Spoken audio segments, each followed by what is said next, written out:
Hi, this is Grover with Blue Collar Codes, the Quick and Dirty, episode 28. Going to go over binary search trees and just kind of step by step through insertion and deletion. Again, if you wish to follow along, there's a link in the video summary to all the files. So first of all, I wanted to talk about Claude.ai and the nifty visualization tool that it built for me with very little effort on my part, which is amazing. So this speaks volumes as to what the future holds for programmers and, say content developers, content creators, influencers, and all of that. So with very little input, again, it was able to make something both visually appealing and it has the back end in order to insert and maintain and delete elements from a binary search tree, which to me is pretty profound. So we're going to just jump through an insertion and a deletion with this visual aid and just keep an eye out here in this bar because that's where the comparisons are going to be made. So I'm going to insert a 10, which before we run this, I'm just going to say it's going to, for all traversals, it's always comparing nodes. And again, to reiterate, a binary search tree means that it's a tree structure that only has 2 children maximum per parent node, and the left child has to be less than the current node's value, and the right child has to be greater than.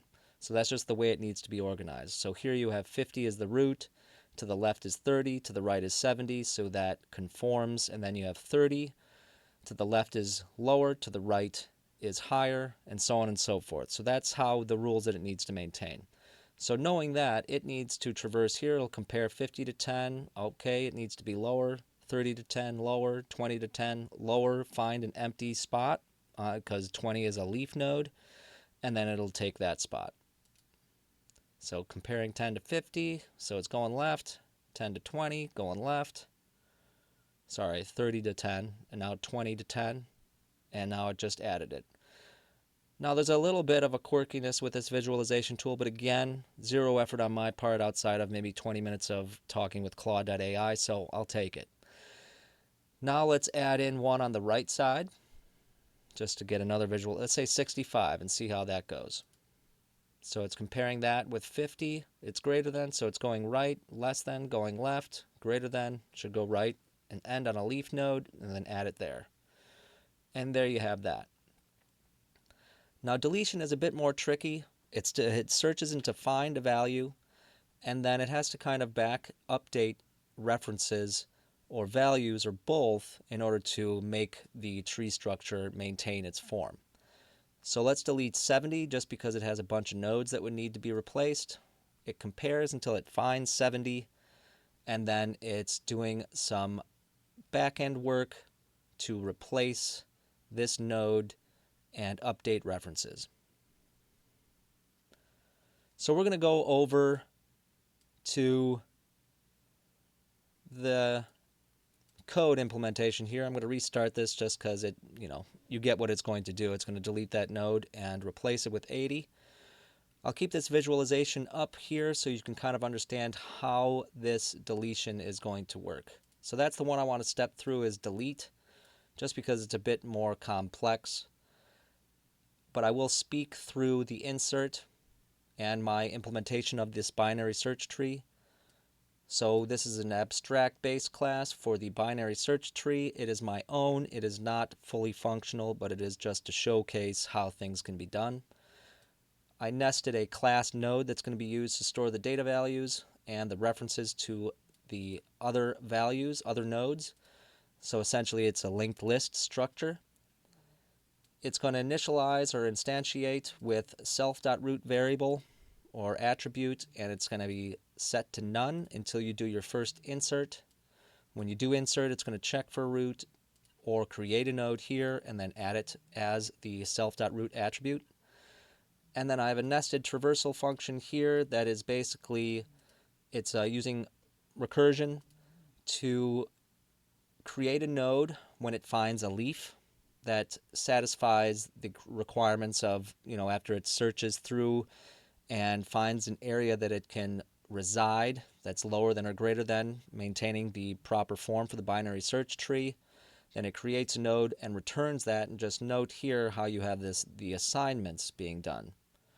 So it's taking the node's right or the left pointer to the children, and then it's calling the function. So when this returns, it's actually assigning this node to wherever it needs to be. And then because you have an if and an else, it's not processing anything else here. It is just exiting out. And so that's how you have insertion taking place. Now let's jump through and go step by step through a deletion, because that's a bit more complex in what it is doing. So let's start it up. So keep an eye on the left here. I tried to make a visual aid so you can kind of tell where it is. So look to the root.val, and that'll show you which current node we are on. So right now we're on the node that has 50 value, that you can also see right up here in the visualization. And then this is what the left is, and this is what the right is. So it's kind of mirroring this right now, and we're trying to delete the 70. So right now we'll step through it. The node does exist, so it hasn't reached a dead end. It's going to check to see if the value we're searching for is greater than or less than the 50, which is we're currently on the actual root node. It is greater than, so now it's going to traverse and call itself again, passing in the right reference, meaning it's going to pass in the 70 node. And as you can see now, the node in this current call is 70. We're still searching for 70, and then it's correctly showing its two references to the left and the right children. So these two, since we found it, these two are going to be false, and it's going to go into this else. And since there are references to left and right children for this node, it's going to skip over this and then start creating the temp variable. And this basically is taking from the current node's position its right child, right? It's passing it its right child, and here as defined, it is just jumping through until it finds the leftmost child in the subtree.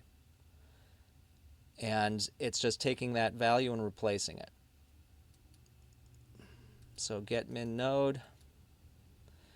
It was already that node's value, so it's returning this node. And then what it's doing here is it's actually assigning the current node, which is 70, right? It's replacing that value itself with the node it just found, that ends up being the 80. So to make sense of that, we'd have to make a much larger tree. But basically what you're doing is it's searching the right node that's larger, and it's going to find the smallest node in this structure, because then it wants to make the reference to that node. In this case, there is no other node, it's just the 80, and so it's taking that value and replacing it at the 70 node, and then it's calling itself one more time using its reference to 80 here.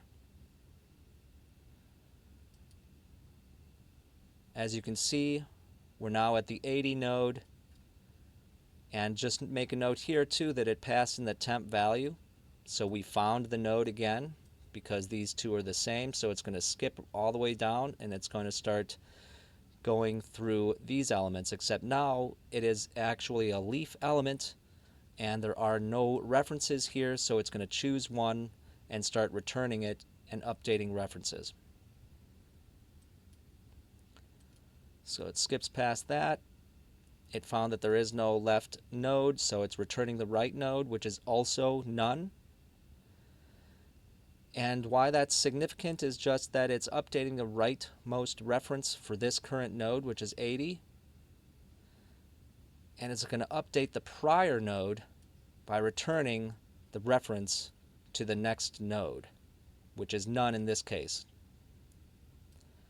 So it just returned none, and now we're on the root val 80, which is actually this node now. If you can look in the visualization, this node was changed from 70 to 80 already, and so now it's actually updating its right reference to none, because that's what was the right reference of 80, which was none. So it's passing that reference back, replacing it.